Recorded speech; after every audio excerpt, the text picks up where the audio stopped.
Nerds! Welcome to Brine. Brine is a seaside fishing village themed King of the Hill map with gameplay designed by myself, detailing by my partner in mapping crime Freya, with assets by Square, Blaholtzen, and FGD5. By our powers combined, and just under the wire, we'd like to humbly submit before the greater TF2 community our submission for the TF2 2023 summer update. Most importantly, click the link in the description to hit it up on the workshop and be sure to rate, favorite, and subscribe if you'd like to see it added to the game. But I'd like to tell you the story of this map as it definitely has some surprisingly long history. If you've followed along with this channel or my Twitch streams, you might feel like this map looks vaguely familiar. Brine is actually a from-the-ground reimagining of my older map, Trenchfoot, which was originally created for the 2016 TF2 map 72-hour jam, and later slowly worked on over the years, which I chronicled in the Trenchfoot devlog series on this channel. I poked at it a bit after the last devlog, but it just kinda ended up sitting on the back burner. It was a fun map, but I was struggling to focus on it, and I actually ended up taking quite a bit of a break from mapping in general not too much longer after that. In 2021, I was approached by Square about an idea for a map set in a harbor fishery, and he felt like my map Trenchfoot would fit the bill to re-art pass. We discussed some ideas for it, and then he assembled the team. Square and Blaholtzen have actually both done artwork for my band Bog Wizard in the past, in addition to being very prolific item creators. But ultimately, the map wasn't an immediate priority, so it didn't go very far at the time. We all wandered away into our various projects, putting it once again on the back burner. Late 2022, I decided to pick the project back up as an idea for a Halloween map and strip the entire map down to its base dev textures, and began testing and iterating the map with new gameplay ideas, bringing it up to par with my current standards. After a few months of casually kind of poking at it and the whole open letter project to Valve that I put together, Valve announced the summer update with the deadline of May 1st, and I began taking assessment of what maps I had available to work with in the limited time. The day of the announcement, I actually reached out to Freya about the possibility of collaborating on this map together, with her doing the art pass.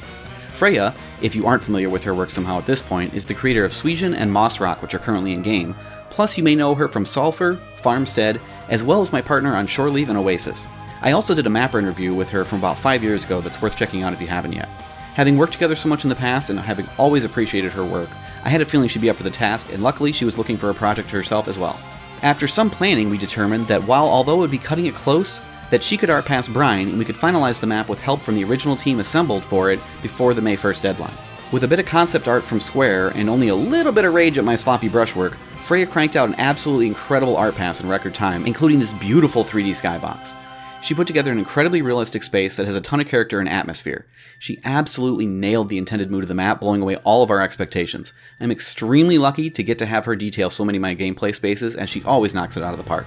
Near the end of her detailing, we passed the map back and forth, relying on being in the exact opposite time zones to work together while the other slept, until she finally felt her work was complete and passed it back to me for the last time to let me finish it up. This included stuff like clipping, optimizing, and any other last-minute assets that were created by the team. And they definitely cranked out some extremely cool assets, including this hero prop, Swordfish, in the middle of the map, cleverly reskinning the DeGroot Keep banners and the Man-Manor rug into nets for the map, signs, fish, crabs, boats, buoys, fenders, and most importantly, some seagull poop overlays to really set the mood. We don't have it all packed together just yet, but all of these assets will eventually be made available in a large pack on TF2 maps later down the road. So here we are today, and we've now released RC1 of Brine to the workshop and TF2maps.net. We've had a ton of fun testing the map out and polishing it up to the state it is in today, and I think it's a fun dynamic map with a lot of interesting gameplay elements that bring something new to the King of the Hill game mode, as well as an incredibly unique atmospheric aesthetic. We hope you agree and give it a chance. As always, it's incredibly important to support the map on the workshop, especially during the first few days of its release. Rating, favoriting, and subscribing all help increase the map's visibility and help its chances of getting played by a much bigger audience. Be sure to hit the link in the description for it, as well as checking out the workshops of everybody else involved in the project and seeing what they have to offer the game. As an aside, if you've made it this far, I would like to announce a new chapter as a content creator here. I'm currently preparing to restart my tutorial series and ramp back up production of videos on this channel. I'm putting much more time and focus on content creation in general, which is going to include maps and videos. I'm attempting to make this a full-time thing, so if you'd like to support my efforts, I have started my Patreon back up. For the soft relaunch I did a few weeks back, these current patrons you see on the screen have gotten to see all of this map early, including the original concept art and behind the scenes of the full detailing process, early previews of some of our custom assets, as well as Discord server perks. I will never paywall any of my tutorials or main content, but if you'd like to get a sneak peek on whatever I'm working on before I announce it, and support me as a creator in the process, I'd greatly appreciate you checking it out. If my tutorials have helped you out over the years and you'd like to throw me some bones, it would mean a ton to me and greatly help me justify putting more time back into it. That said, if there's any tutorials or videos in general you'd like to see from me, patron or not, let me know in the comments below. More on all of this will be coming soon.